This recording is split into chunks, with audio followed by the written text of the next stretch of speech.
శ్రీ భద్రకాళి అమ్మవారిని మంత్రి కొండ సురేఖ దర్శించుకున్నారు. ఈ సందర్భంగా మంత్రికి ఆలయ అర్చకులు డిప్యూటీ కమిషనర్ సునీత స్వాగతం పలికారు. సరస్వతి నది అంచె పుష్కరాలకు ఏర్పాట్లు పూర్తయ్యాయని మంత్రి తెలిపారు. పుష్కరాలకు రాష్ట్ర ప్రభుత్వం 200 కోట్లు కేటాయించిందన్నారు.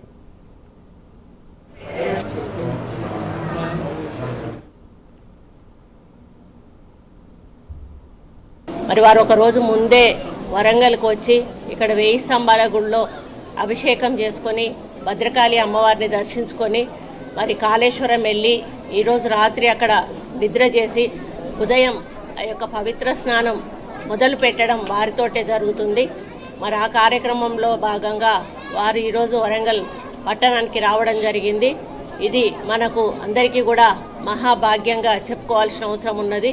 మరి పుష్కరాలు గతంలో ఆది పుష్కరాలు చాలా పెద్ద ఎత్తున సరస్వతి పుష్కరాలు విజయవంతంగా చేయగలిగాము.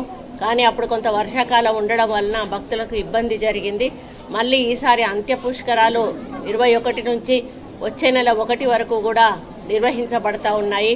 దీనికి గాను ప్రభుత్వం నుండి 30 కోట్ల రూపాయలు కూడా మరి ముఖ్యమంత్రి గారు కేటాయించడం జరిగింది.